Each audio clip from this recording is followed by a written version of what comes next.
Famer, Big Game James Worthy, 7-time champ Big Shot Robert Horry. Mike and Mike will be joining us both from Staples Center here coming up in just a few minutes. But there is some potential good news on the injury front, guys, as we get right to it. The Lakers list Talen Horton-Tucker as probable for today's game. He has yet to play this season after undergoing surgery on his right thumb during the preseason. THT averaged 9 points per game a season ago in his year 20 season. He still doesn't turn 21 until later this month. And a couple hours ago, LeBron was on the court.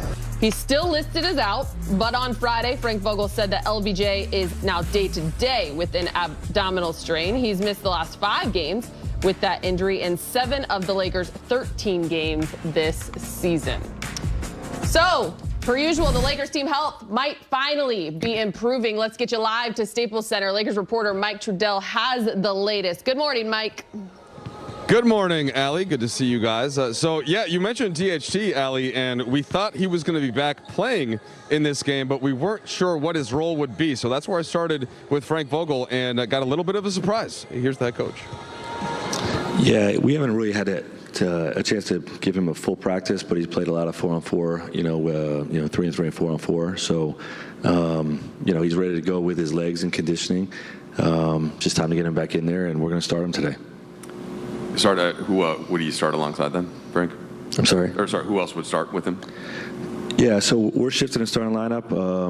Hopefully we'll be getting LeBron back soon, and in the meantime, for today's game at least, we're going to start Melo, give us a different look, and so we'll start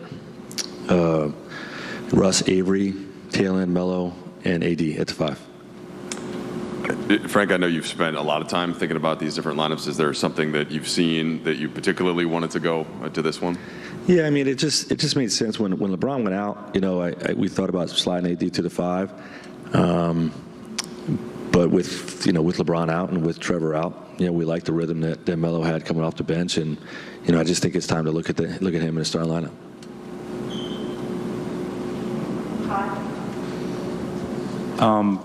Frank, how important has Carmelo's defensive, growth is the word, been to the decision that, hey, we can trust you with the starting role?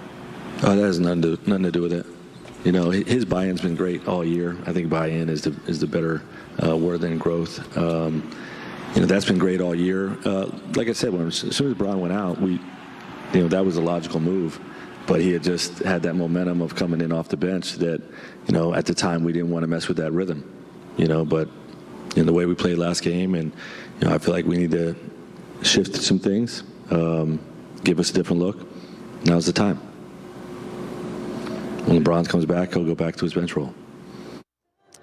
All right, so there you have it. THT right into the starting lineup. Now, one thing, guys, we do know he's been able to do a lot of conditioning work since, of course, his injury was on his thumb. But encouraging to see that he's going right out there, and then LeBron will slide back in for Melo. So I'm certainly curious, Allie, to see what this looks like. I'm sure you are, too. Yeah, I think we all are. Thanks so much, Mike. There's a lot of surprising things that just came out of that pregame interview with Frank Vogel. Lakers starting lineup, we'll start there, is dramatically different, as Frank just said. Russ and Avery joined by a new set of forwards, THT and Melo with AD again at the 5. Big game. Your thoughts on this starting lineup?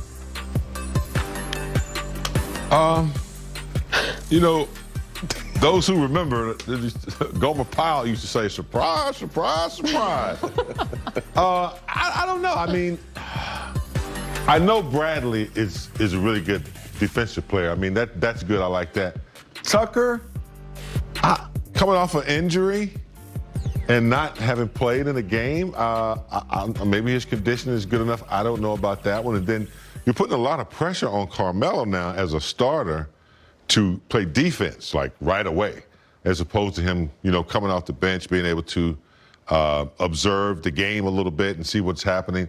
And I don't know if it takes away from what he really specializes in, but we're going to see. It's interesting to me. I don't know.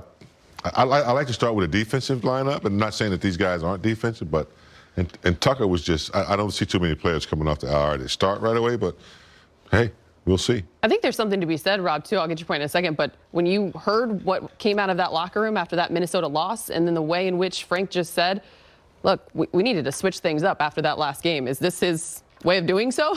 Well, I'm going to follow James. I'm going to go with someone from Scooby-Doo. Jinkies, you know. I'm like, wow. Like, this is the thing. You go from the last game, he changed that lineup going into that last game. He went, okay, you know, we can put AD at the 5 and not play DeAndre Jordan. You got blasted, you know, and now you change the lineup again. And for me, I know I'm not a coach and I'm not trying to go against, but if I was a coach, I would not start Carmelo Anthony. Because now you're taking him out of a hot role that he's come comfortable with. He's had some kind of familiarity with this, and he's not doing it now. He's in the starting role.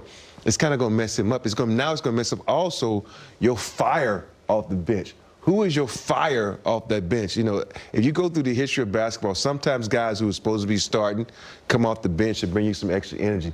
And that's the role Carmelo Anthony has kind of came upon.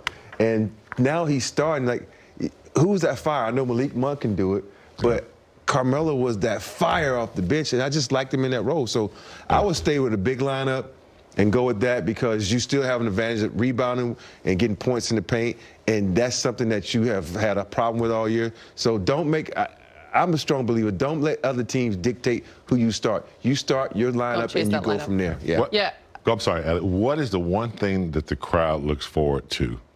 When Carmelo comes into the game. Everything elevates. He's not going to get that as a starting lineup. I'm not saying the change is, you know, a bad thing, but I think you got to stick with something until it works and work on what's coming off the bench. You know, you got to grind it out because you are missing players. So I think switching up a little bit sometimes, you know, it causes a lot of players to have to, you know, emerge and think quickly. It's, you know, we'll see. It's very interesting, though, too, to maybe know what they know about LeBron and his return, because Frank was very quick to say, when Bron comes back, Melo will go back to that bench role. So maybe that's close. Yeah, I was thinking that too, but still, though, I'm keeping him on the bench. But I know LeBron will probably be back next game, you know, to go up against, you know who? Caruso. Yes, both wearing number 6. All right, let's talk a little THT, guys. His first game back, we know what it was like coming into this season, the expectations. Brez has made it very clear. He's the 4th highest Laker on this roster. Having not played a game here in the regular season yet, he's thrown right into that starting lineup. How patient